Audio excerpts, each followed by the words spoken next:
record it. Can I pause it? Okay, well, I started the recording. Who we have here?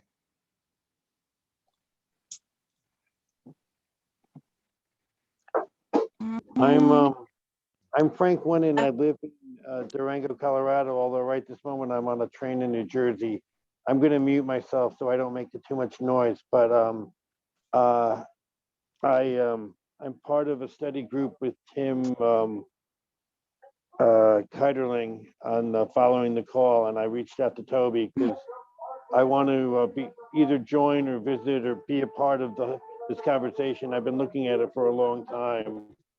And out of all the different communities that are out there, I really am called to the Church of Acts way of being, way of living. So right now I just want to listen. Great. Good Welcome. to have you on a call, Frank. Yeah. All right, I'll check in when I need to, but I'm just going to silence myself for now. Okay. And Stefan? Stefan here in Louisa, Virginia. And let's see if I can get the video up and running. So here at Community of Peace in Louisa, Virginia, very happy to be here. Thanks. Wonderful. Good to have you. I was just going to ask you, Stefan, if you were in Virginia yet or if you were still in California, but it's good to hear you're there.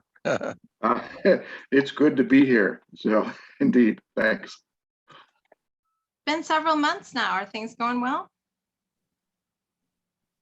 Are you talking to me? Yeah.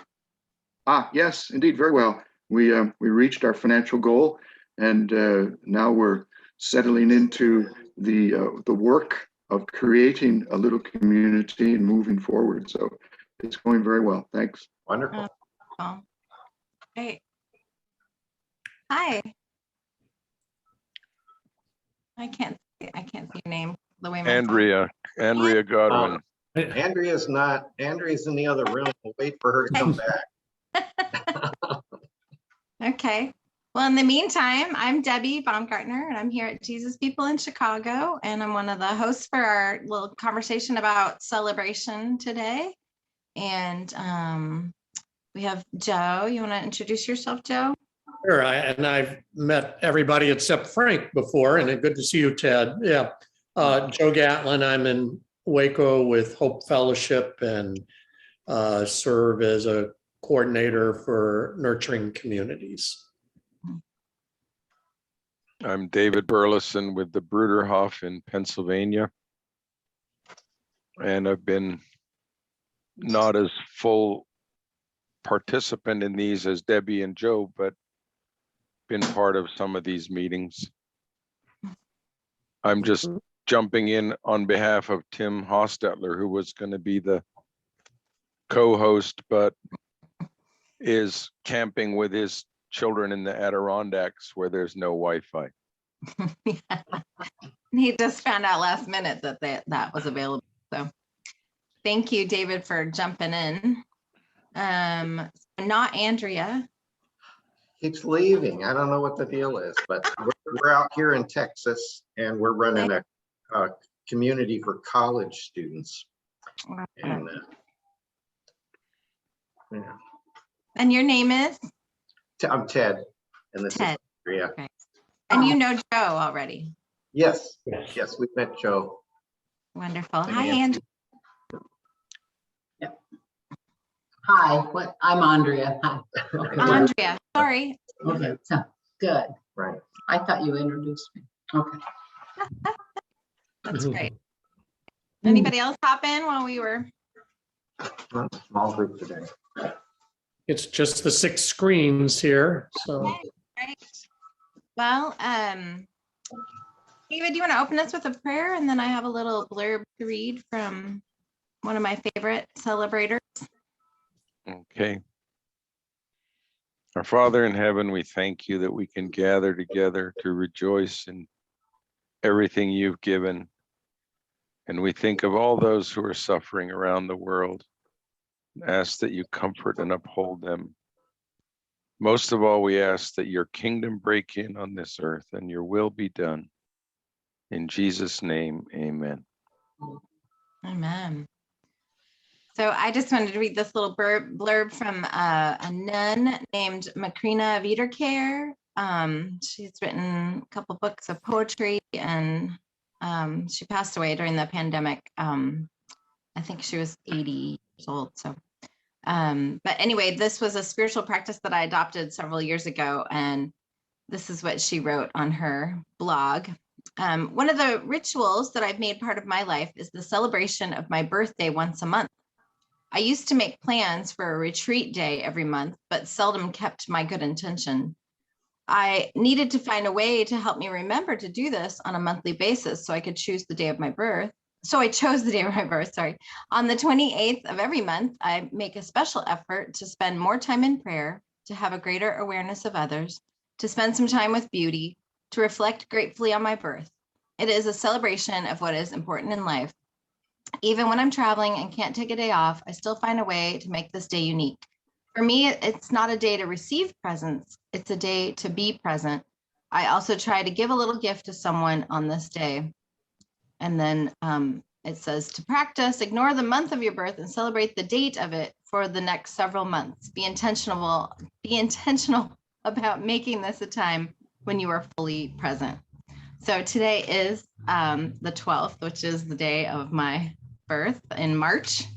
So every 12th of the month, I have a little reminder on my calendar, and it just says a day to be present, a day to give gifts.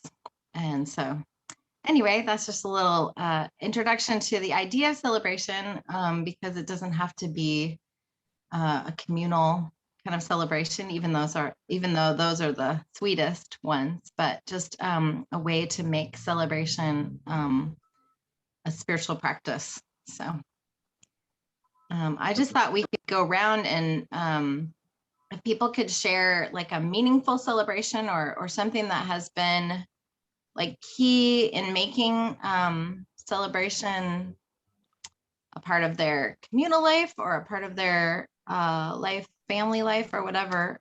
It would be great to hear from everyone. Well, our community, our most successful annual celebration event is Valentine's Day. The students are here, they're not at home. You know, at Christmas and Thanksgiving, they go to their homes, but they're all here on Valentine's Day, and then they call it SAD. They call it, yes, Single Awareness Day, because it's like, oh, I'm not a couple, therefore it's not my day. And so we put on a Valentine's Day for whoever, and it's usually just a fun gathering, and we're doing it today. So tonight we'll have 14 people at this table. So That's great.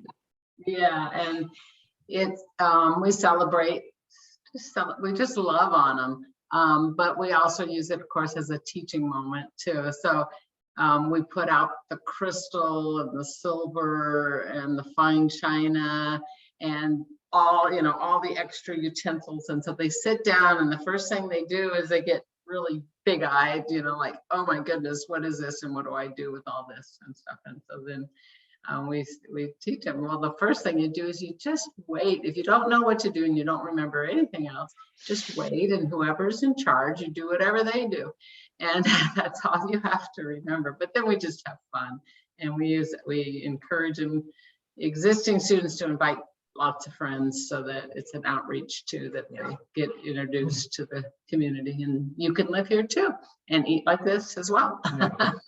At present time, when we're 100% full, there'd be 6 of us. So right now there are 5 in the community, because we're not at the point of building the housing that we need to build to bring more students in.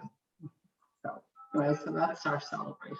That's one of them. And then we celebrate birthdays. We try to give the students a birthday celebration, and they get to, they find out what kind of cake do they want and what do they want to eat. And that's what we have at the next community meal. Yeah. We celebrate that God made them and that God brought them into our lives. So that's good. I really appreciated what you read, Debbie. That was really good. That spoke to me. Thanks. I'm glad. When you guys were talking about the, having the table set and having the, the fine china and the silverware, and Andrea, is that how? Sure. Mhm. When you said, like, oh, if you don't know what to do, just look to the host. I'm reading I've read parts of a book and heard a podcast with a woman named Priya Parker, who wrote the book, The Art of Gathering.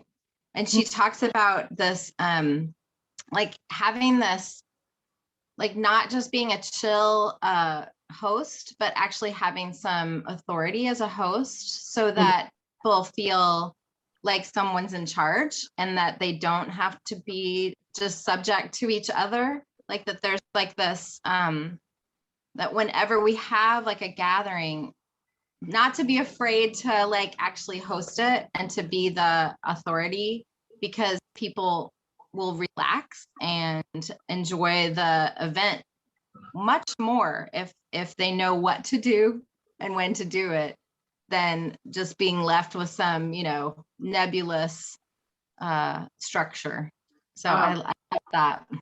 Thank you. I wrote that down, the name of the book. I'll check that out. Thank you. And because I really believe at its basics, hospitality is creating space. And so when I create space for God and this other person and us to come together in this holiness now, because we're intentionally coming together in the presence of God and intentionally celebrating that God has brought us together for this moment. And maybe it's one gathering for our entire lives between each other, or maybe it's an annual ritual, maybe it's a monthly, but just celebrating that moment, that space, that holy space with God. And to me, that's what hospitality is, more than the silver and the china and the food. And it's Right.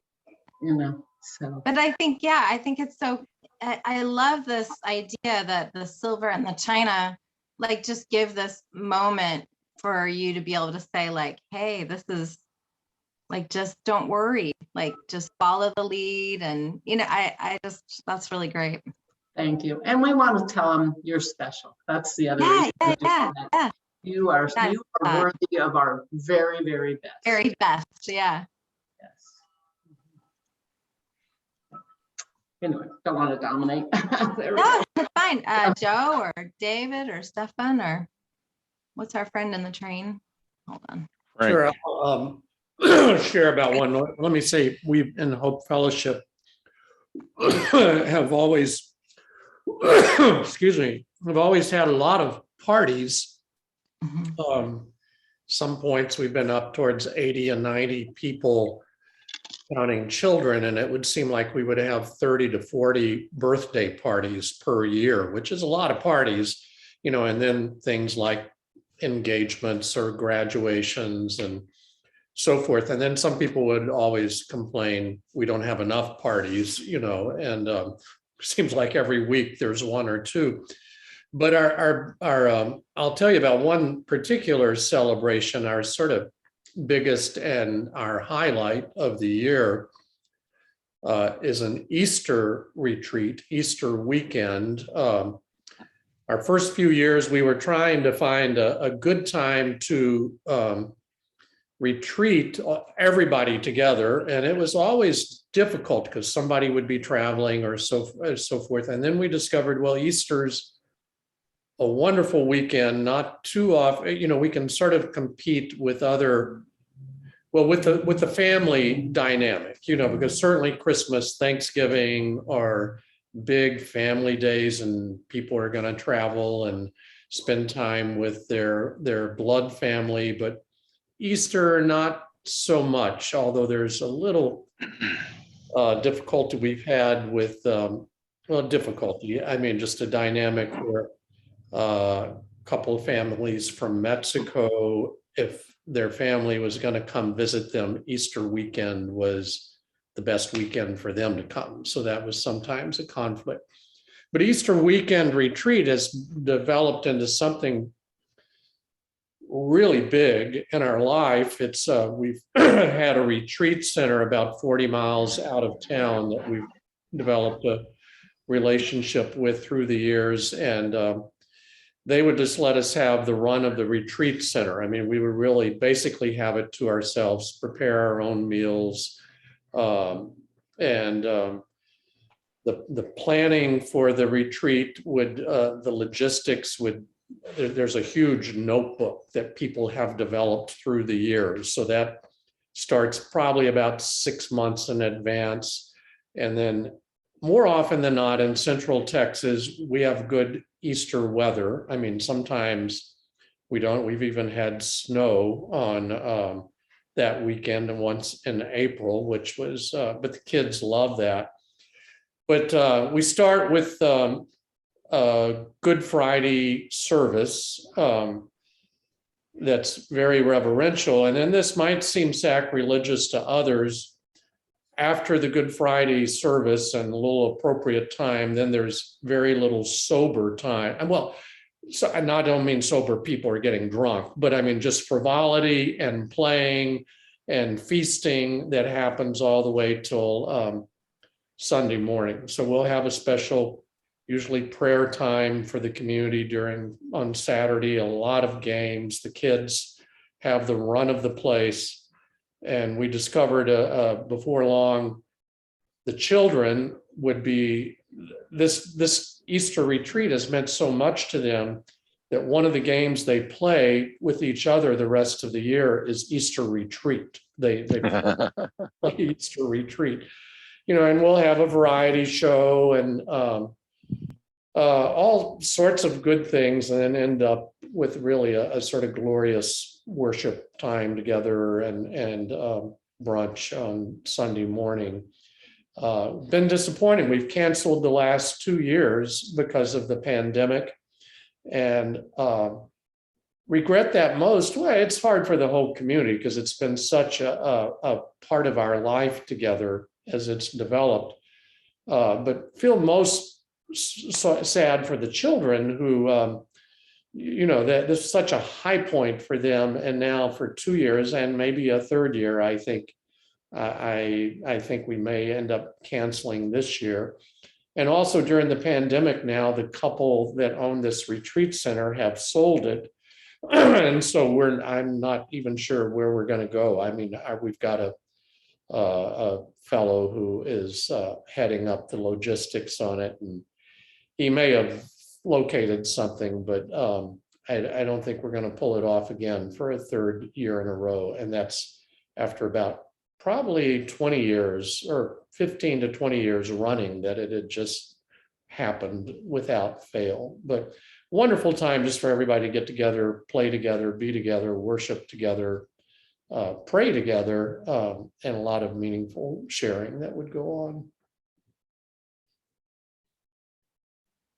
We did a similar thing for many years because we used to run that big music festival, Cornerstone, and then we decided we needed a festival just for our own community, and so we also did it at Easter weekend. We called it Fest for Us, and we did it for years. And we would have like a bouncy house and cotton candy. And I was really resonating with what you said, Joe. Like we have this like really somber Good Friday service. And then right afterwards, it's like party starts, and there's treats and maybe a concert, and, but, it's interesting.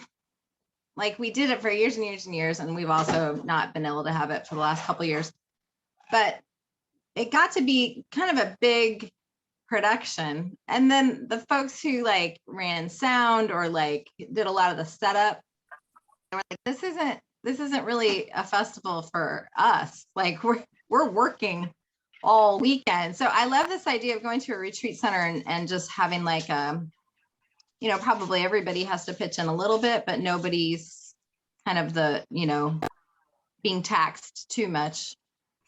And I also like we had an Easter service outside last year, and it was miraculously beautiful weather in Chicago. sunny and beautiful. And it just seems like celebrations are so much sweeter now that we've had to go without them for a couple of years. I don't know if you guys are feeling the same way. Yeah, we're looking forward to resuming them. We've just really been very careful during the pandemic. So, yeah. So, Joe, I'm curious, the retreat center, it wasn't the one in Glen Rose, was it? No, it was called Three Mountain Retreat in Clifton, Texas. And Okay. Clifton is sort of right at the top of the hill country. So there's a few little hills out there, and there's 3 hills that I think tongue in cheek, they took the name on Three Mountain, for this retreat center. But Because yeah. I held a retreat for chaplains and their families when they all had come back from a tour in Baghdad, and it was at Glen Rose, and it's a beautiful setting for a simple do-yourself retreat for a group. Wow. So, yeah, I don't know if they could accommodate your size of group, but and Yeah, I know Glen you Rose have is somebody else working on it. a little further for us, but if you could send me some contact information, I'll pass that on to our planners. So, yeah, that'd be great. Thank you. So Joe, thank you for your confession. Next time you gather and experience the lack of sobriety, let me know, for many reasons. But having lived in Ireland for 6 years, I know a little bit about sobriety and the lack thereof.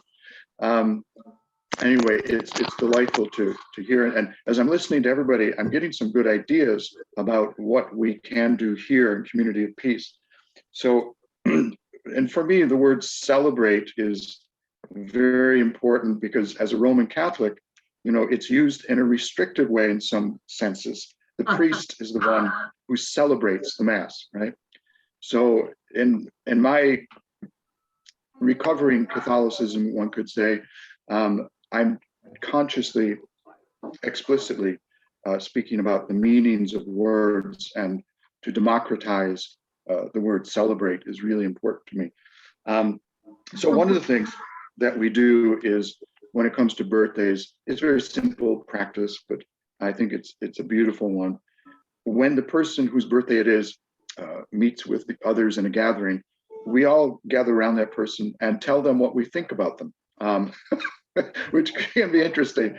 And it's always nurturing, it's always nourishing, and it's always memorable because we actually write these things down. Like if it was your birthday, Joe, I would say, what I cherish about you, Joe, is, and I write it down, and then I give it to you, I hand it to you. And so that you have a collection then of very positive remembrances, what people think and feel about you. And I found it very, very helpful, sometimes scary practice, and always touching, moving experience, especially as we get to know each other over time. That would be one thing. The other thing is that I think on a daily basis, what we try to do here is to celebrate individuals as they are here. So particularly visitors, and as we get to know people here, to celebrate their callings, their gifts, and to explicitly speak of them in our gatherings. It's something I picked up, I think, from Church of the Savior, actually in DC, where that aspect of their life was so clear and practiced over decades, their capacity to see another person in their gifts and their callings and to speak it directly, openly, publicly. It's a very affirming practice. More specifically, what we do here on Sunday nights, so tomorrow night, we have a community gathering in which members of other intentional communities nearby visit us. And it's become a source of, for me, most importantly, good food, because I can't cook. And so once a week on Sunday nights, there's a young woman that comes down with her daughter from Richmond, Virginia, and she prepares a lovely meal. And now it's turning into other people wanting to share in that responsibility. So tomorrow night, there's going to be a lot of people, a lot of good food, and in particular, members of other intentional communities. I think some of you know that we are in what I call here a garden of communities. I did not know this when I landed here in June, but there are communities such as Twin Oaks, Acorn, Mimosa House, Catholic Worker Farm, Magnolia House, you name it, Serenity House. These are, Twin Oaks is the largest with 80 people living in community. Acorn, I think, is the second.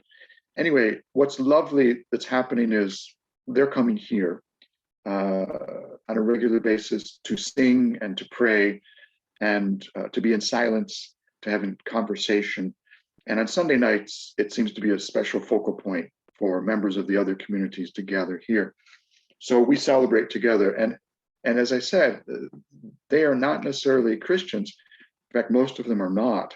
One person is a Jewish young person who comes and shares with us his knowledge of Hebrew, which is lovely.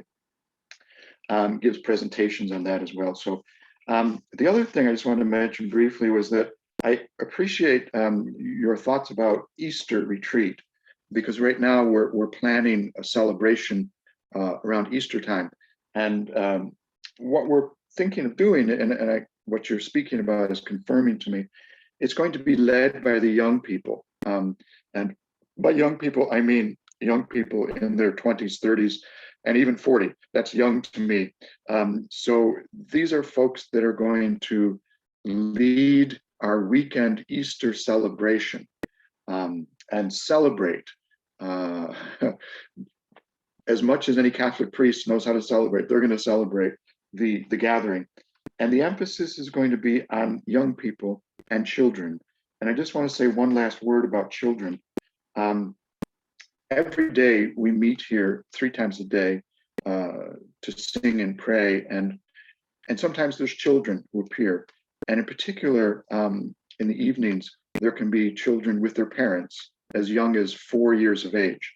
And we had an incident here I just want to share with you all that happened a couple months ago, I guess it was. And one of the adults was present, a visitor from Canada, actually.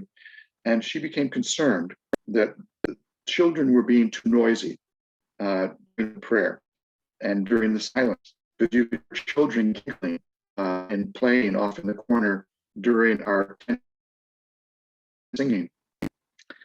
And so there was concern expressed about the inappropriateness of children making noise, as it was said.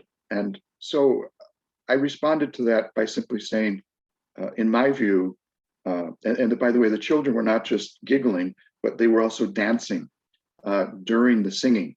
We have a red carpet here, loaded center of the gathering space.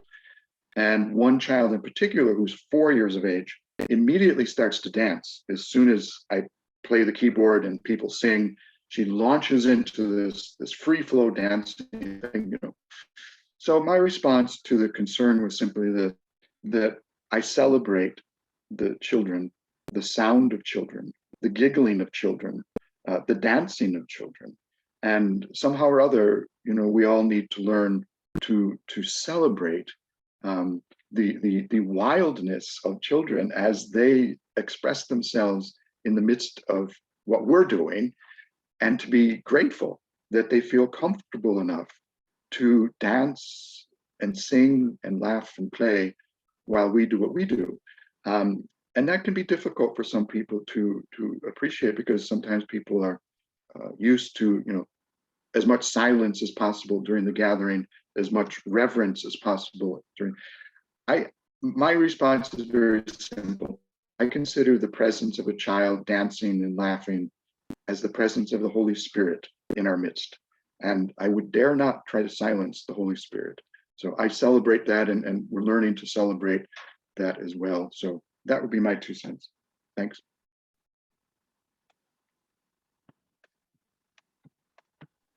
That's great. I know different settings that I've been in, it's tricky. Do we send people to the cry room, or do we just have the children, in the service, or, I know that's definitely a thing that is, disputed at times, or definitely a conversation about like what is appropriate. And that's another thing from this book. I'm going to talk about this book a lot because I like it anyway, but the Priya Parker book, she just talks about, if there is an intention that is essential, like if it's essential that your meeting is silent for whatever the purpose is, then it's okay to say this particular gathering is only for adults, right? Or say like, just she's saying that sometimes exclusion is really kind, because then you have clear expectations about what the purpose is and sort of what is acceptable or whatever. Like she also talks about, like, if you're having a gathering of friends who've known each other for decades, then you probably want to limit who's coming to that gathering to just those friends. Because if someone brings someone new and all the conversation is like all these memories that the whole group has, and the one person is just sort of like, I don't get it. Like, so sometimes limiting a gathering can be a kindness, and can also keep the purpose like sacred, or keep the purpose intact. Anyway, it's just a thought.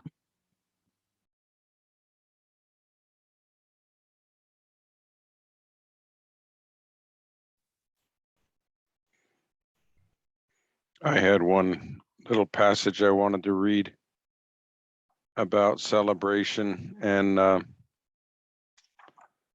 it comes out of our book, The Foundations of Our Life and Calling, that was put together a few years ago. And I'll just read the passage on our meals, and because to me, every meal is a celebration of community. And we sometimes forget how wonderful it is to get together and share a meal. And Jesus did it with his disciples, and what a significant moment that was. So here it says, our common meals, which we share daily, are an important and joyful part of church community life. Each mealtime is a time of thanksgiving. We often invite neighbors, visitors, friends, and newcomers as guests to our table. Now, this was before COVID, but since COVID, we've started to have people coming, and it's just been really wonderful to have visitors again. And in fact, we're having Don and Carolyn Mosley coming for a week from Jubilee with their daughter Robin. So we're really looking forward to that next week. That's going to really be special time. When eating together, we celebrate occasions like birthdays and anniversaries, often with children's performances, music, or other presentations. We observe the major holidays of the church calendar with special festivity: Advent, Christmas, Holy Week, Easter, Ascension Day, and Pentecost. Every mealtime gains deep significance through Jesus' example. He ate and drank with outcasts and sinners. He fed the 5,000 and broke bread with his disciples as a sign of friendship. In Scripture, he speaks of his wish to be with us in the same way. Behold, I stand at the door and knock, and if anyone hears my voice and opens the door, I will come to him and eat with him, and he with me. And this is the line I love. In this way, our common meals can become consecrated festivals of community. They point to the goal of our hope, the coming of the kingdom of God, Jesus spoke of this day as a wedding feast, one to which the whole world is invited. And it reminds me of a celebration that my wife and I were invited to at Unity Kitchen a number of years ago in Syracuse. They ran a kitchen for people on the streets for 40 years, and we went to their 40th anniversary celebration, and it was a massive feast. It was just incredible. And I was talking with Ann O'Connor, who since then has passed away, and she said, if there's not leftovers, it wasn't a feast. And I've always loved that line from Ann, that you know, if we eat everything that was placed on the table, then it was just a meal. But if there's leftovers, then it was a feast. And Peter and Ann for 40 years ran this soup kitchen, serving 24 meals 3 times a week with china and silver and proper place settings and cut flowers. And then the people would be invited to come in, and they would serve them because they felt that in serving the homeless, they were serving Jesus. And they said, if you're inviting Jesus to your dinner, you're going to get the best silver and china that you've got and put it out. So that's how they ran Unity Kitchen for many, many years. And I think it's mostly ended now that Ann is no longer living, but I'll never forget that line from Ann, that if there was no leftovers, it wasn't a feast. But anything can be a celebration. Even the, here, I'll put this up. I don't know if it's showing my profile. Does it just say my name? I had a picture of a double bass as my Zoom profile, but I guess it didn't show. It was taken at a celebration we were having where, you know, any chance to get together and make music, to sing, to let the children play. One of our young dads has built a very simple machine out of a barrel with a fan at one end and window screen over the other end, and a ring of tubing that has little holes drilled in it that blows soap water onto the window screen. And the thing, when he turns it on, it makes bubbles. And it makes a lot of bubbles in a very short amount of time. And so he likes to set it up and on a picnic table, and before too many minutes have passed, there'll be a pile of bubbles, like soaps, like dishwasher soap suds, maybe 10 feet high and 30 feet in diameter. And then the children just run through it or hide in it, and you know, it's simple things, and it's not very fancy, but just lots of ways to have joy together, because like the young people sang the other night, the joy of the Lord is my strength. So just a few thoughts from our community, and mainly joy. We lost someone dear to us in these last weeks, a 21-year-old man who was part of our community and also attending university just up the street at North Park, where my son also attends, and they were both music majors there. And I, you know, there's been several already sort of vigils, or there was a big celebration of life for him this past Wednesday at the university. And I think, you know, when we talk about celebration, like what comes to mind is really different. I love what Stefan shared about like celebrating the Mass or celebrating the Eucharist. Like the word can have so many different meanings. And I think, you know, celebrating a life that has passed can be a really meaningful and beautiful place for a community to sort of suffer together and to celebrate together and just acknowledge all the feelings that go along with loss. And I was just astounded when I went to the service this past week. So he was a cello player and had been at the university for 4 years. So all of the other string students, of course, knew him really well, and they'd performed together many, many times. And one of the young women was a good friend of his and said, oh, he had just learned this song. He just picked up the guitar because he thought, oh, I should, you know, the cello is kind of a difficult instrument to bring to parties or to like transport. I should also learn the guitar. And he had just learned a song over the weekend because he was such a talented musician. And it was 3 Little Birds by Bob Marley. And then these young people proceeded to play a string arrangement of the song.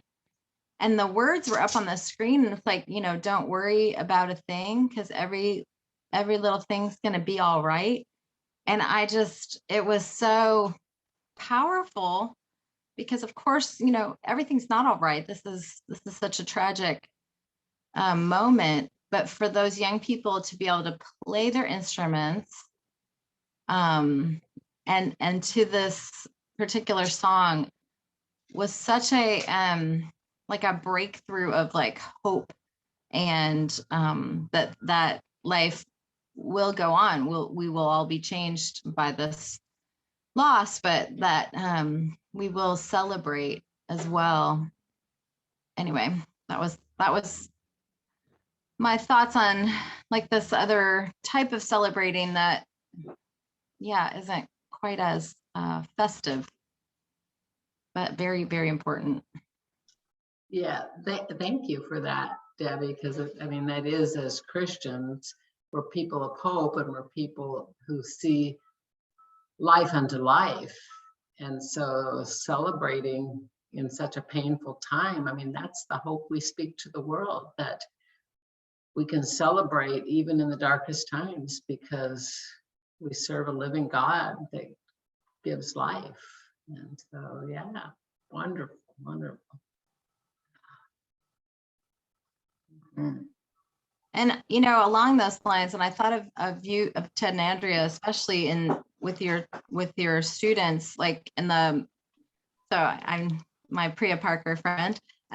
She had a podcast interview with Brenda Brown, and talked about a friend of hers being from Germany, and the woman's father had passed away, and she had gone home to Germany to, you know, be with her mom and to, you know, have a funeral and all that. But then she came back to the States, and her group of friends didn't really know her family because they hadn't gone home with her to Germany, and they never knew her as a child or knew anything really about her hometown and all of that. And so when she came back, she's like, I really want to have a moment with my friends to acknowledge this loss. And so she invited close friends to a small gathering, and they sat in a circle, and she shared like photos of her dad and stories of her childhood. And I just thought, you know, probably if you have students who have, you know, have a grandparent who died, or God forbid, a parent or a sibling who's died, like being able to celebrate with people who don't know them in that context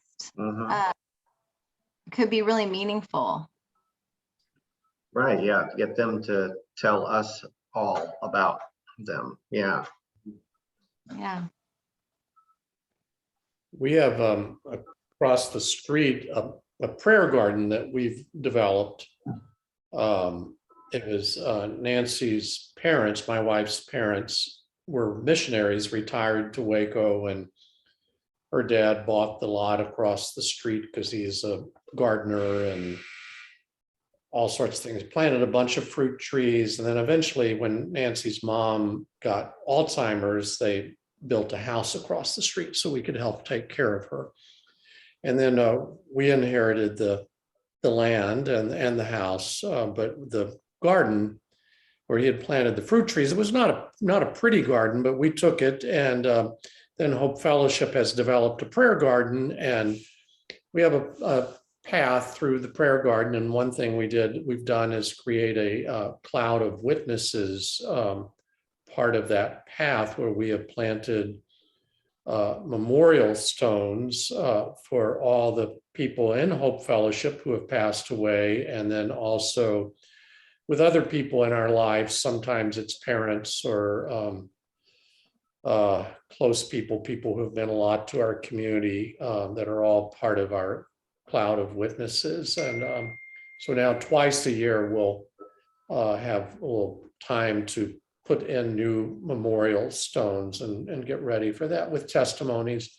But I've really enjoyed it, appreciated it. Just occasionally we'll just walk down the path and read all the memorial stones. Most of the folks I know who they meant, who it was that really wanted that particular stone planted, and I know what these people meant to them. So I do think celebrating people that have passed on is really important in terms and finding ways to build those memories. And I think for our children to have that sense, begin to build that sense of historical community is really important too.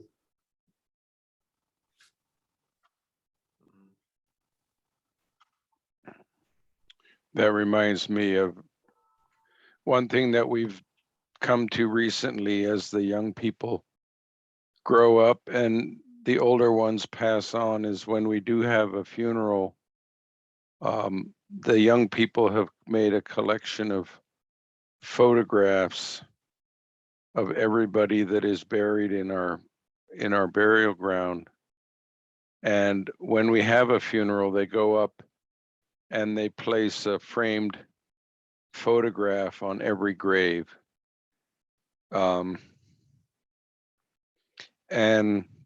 it's quite wonderful to walk through the graves and just see all these faces of brothers and sisters that have joined the upper church, as we call it, the cloud of witnesses, like you said, Joe, and to remember them. Some of them go back before even I was born, when they were laid to rest. But as you go through some of the burial grounds of the older communities, to see that great number of faces of people who have fought the good fight and finished the race, and so that it's a remembrance too. And that's always very special.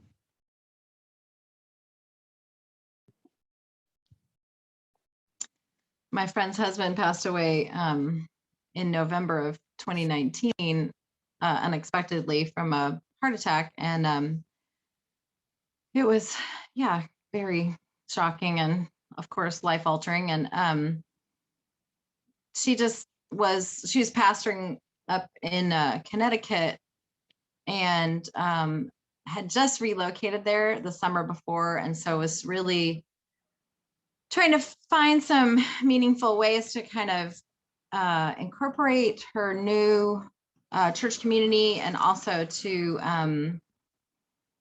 just continue to sort of process this grief. And she turned to the Jewish tradition of Kaddish. And she would have this prayer twice a day, this Kaddish prayer. And she just invited anyone, if they were nearby, to come by and pray with her. And she would light a candle. She had this purple candle that was at the service at the funeral. And so she would light the same candle. And then she invited all of us from all over the world, really, that have known her, to also join her at those 2 times a day. And so I put an alarm on my phone, and it still goes off twice a day. And it's just a reminder of this beautiful life, this wonderful friend, and also just to remember to pray, because the grief doesn't go away. It just shifts and changes.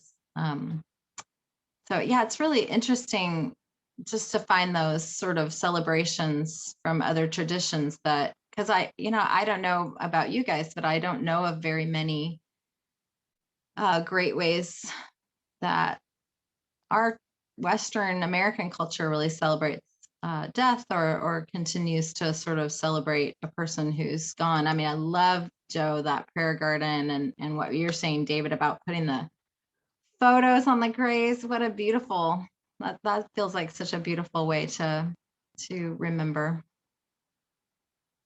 I've been pleased that, and this isn't just Hope Fellowship, that here in Central Texas, Dia de los Muertos has become a really big celebration, and even in the city of Waco now. And was also happy to see this year, just so many people coming out celebrating that.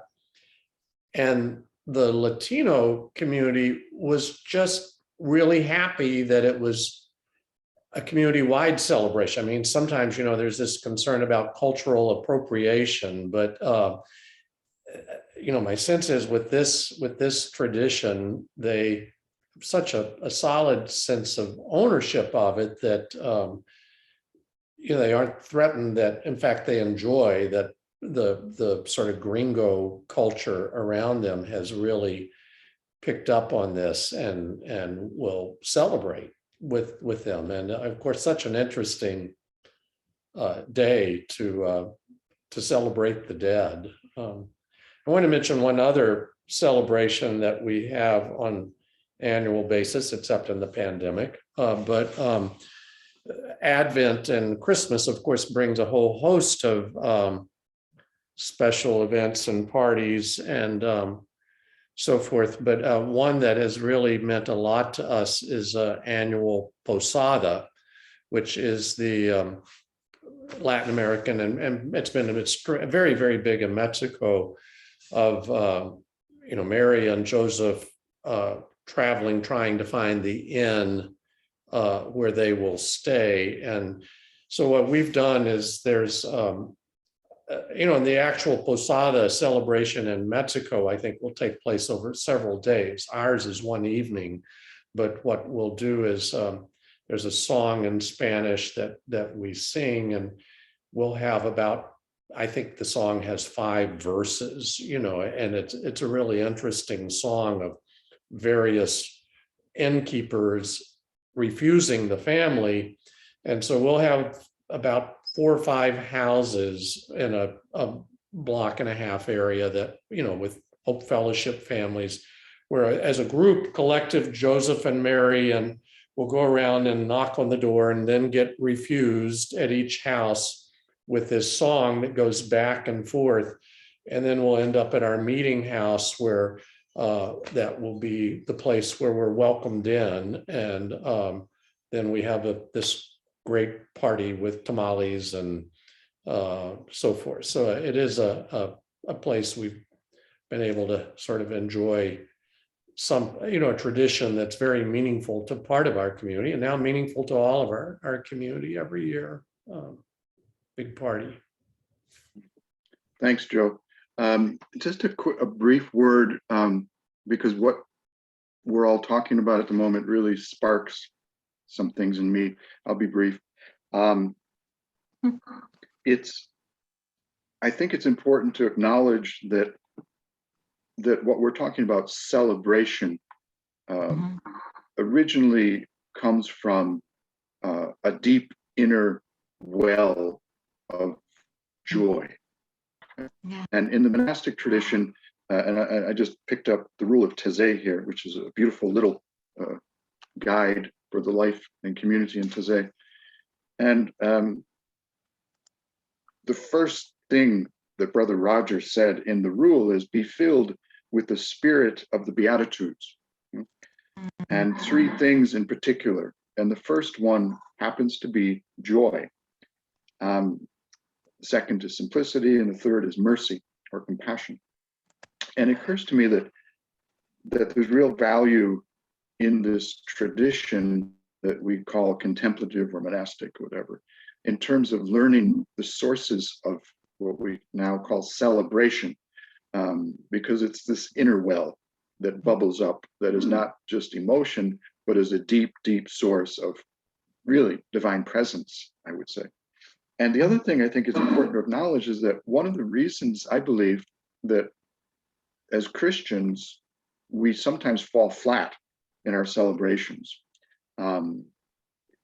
is that we're not really in touch very often, or perhaps as deeply as we could be, with that source of joy within. And I think part of the reason for that is that historically, our Christian church has suppressed that inner life, has particularly, we're talking about the dead. It's one of my favorite topics, the dead. I've spent the last 5 years studying the dead, and particularly lament for the dead, with the dead, to the dead, and so on. And the Christian church, God bless us, has effectively suppressed our grieving over centuries. Even starting in the biblical text, there's evidence that it's de-emphasized, because we have to focus on the resurrection, we have to focus on the joy, and what's happened over centuries. Train 2251 on route to Washington with intermediate stops at Newark. Metro Cross. I missed that. What was that? Was that? I don't, no? I think it was Frank. That was the Frank, announcement. not sure. Train. Oh, okay. Okay. So I'll just end with this then. I think it's really important to acknowledge that our own Christian family has effectively done damage to our capacity to celebrate by suppressing our grief. And we all know, I think, if we live beyond the age of 22, that there's a deep link between our grieving and our joy, our experience of sorrow and expression of that, and our capacity to really unleash and come in touch with joy and celebration. So all of that, I think, it's important to me, and it matters, I think, as I attempt to do what I'm doing here. So thanks.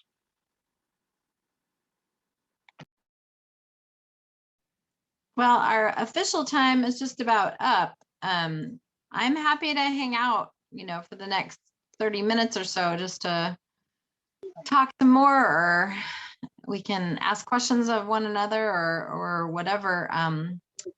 But I'm happy to, if anyone needs to jump off at this point, that's fine too, because we are at the top of the hour, as they say. I landed in a place where there's less noise, and Oh, I nice. did I did want to share a little bit, because everything that everyone says is really struck a chord in one way or the other, and I really long for Christ-centered community in a way that the secular world doesn't even know that it's a thing. And I mean, I've if you don't hunger and thirst for righteousness, you're not even going to know, and God can't use you. And we live in a world where it's all just about getting by and just paying the bills, and we don't even know why we're here, most of us, and there's no mutual recognition or shared vision around why we're here and what we're called for, that at least here in this group, I mean, there's a thirst for righteousness that's really, and I can say that for the group that I'm in with Tim Keiterling. We've got about 15 people from all over the world on following the call. I celebrate that every week. And you know, there's a spectrum of celebration. There's the little things. Just getting 6 of us together is not a small matter, and that's a reason to celebrate. And then there's birthdays and there's people coming together, and even funerals for some people are a form of celebration, and depending on the so, and you know, to me, Thanksgiving is every day. And one of my business friends is on his way to Florida, and I said, isn't your wife gonna miss you? And he said, well, we don't have it like that. Every day is Valentine's Day for us. And you know, I think it's a perspective. Anyway, I can yield for now, but I at least wanted to get the conversation going a little more, or at least add to it.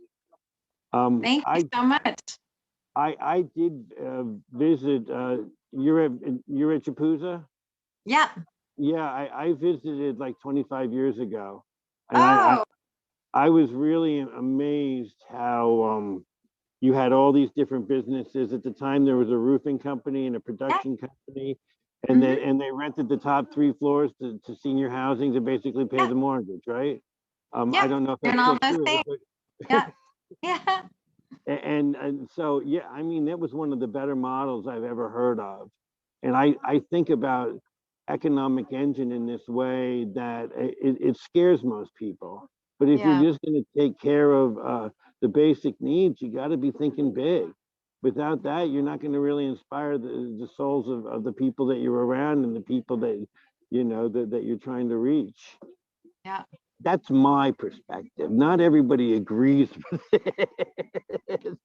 But anyway, yeah, I would love, if and when I ever make it back to Chicago, I would love to come visit again. We'll keep that open. You have my email address from the invitation to the. Yeah. Just Totally. email me and I can point you in the right direction. Is there more than just this in terms of, I can't imagine these conversations seem few and far between in terms of just not and I might not just be properly plugged in to whatever, you know, like there's only 6 people on this call. Yeah.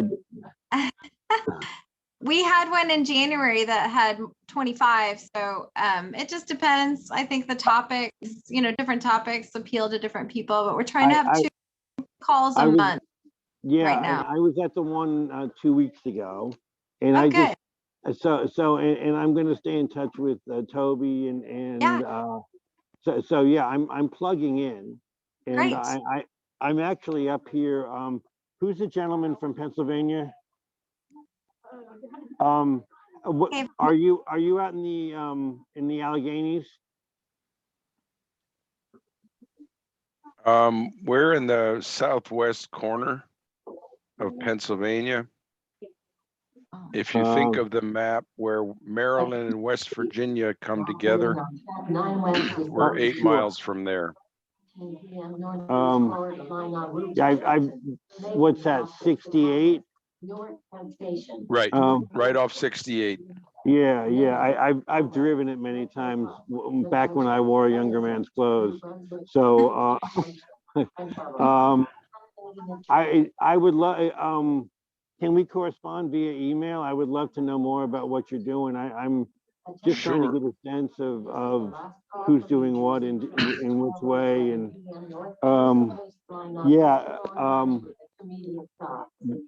I was supposed to go visit my friend in DC, but his daughter is sick, and I didn't, and it just, everything kind of changed. And so I ended up in New York.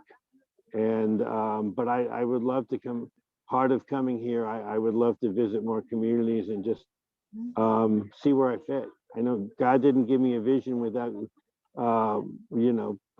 figuring out, the way I say it, God doesn't give us a vision without giving us a provision, but I'm not still, I'm not sure where I'm supposed to land with it. He made a way for me to be in Durango, Colorado, and I'm thrilled to be the Four Corners region, and I'm thrilled to be there. But there's nothing like this there, not yet, and it would require much money to put anything together, just because land is not cheap. Yeah. And but anyway, that's a longer conversation. But I'll keep showing up to these until God makes something obvious. But it's great to meet you, everybody, and thank you. Frank, I put my email in the chat. Thank you, David. I will.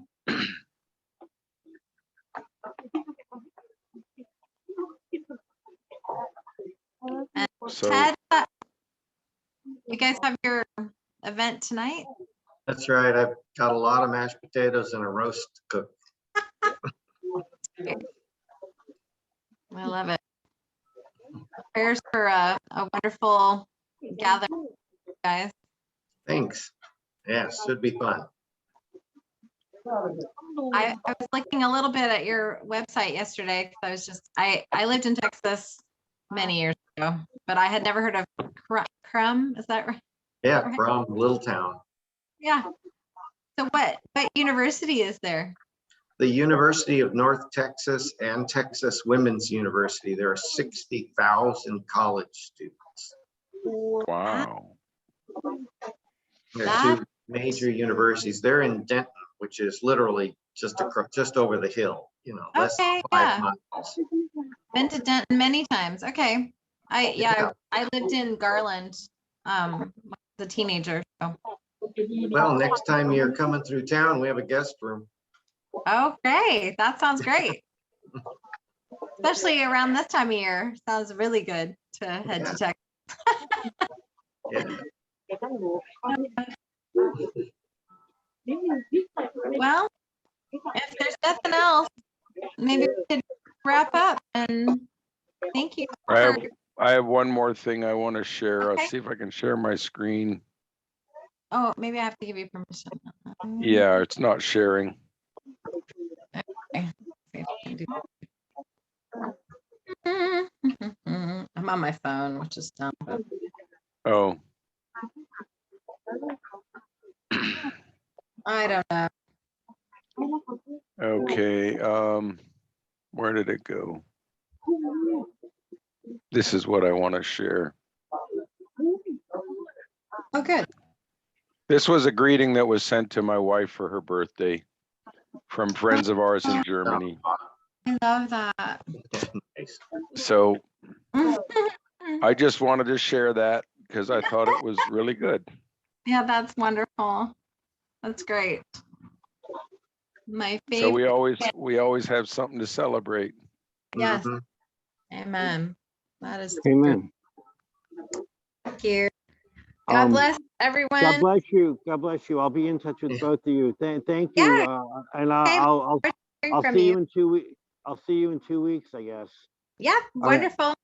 All right. Okay. Thank you so much. All right. Okay. All right. Take Bye. care. Bye, Bye. everyone.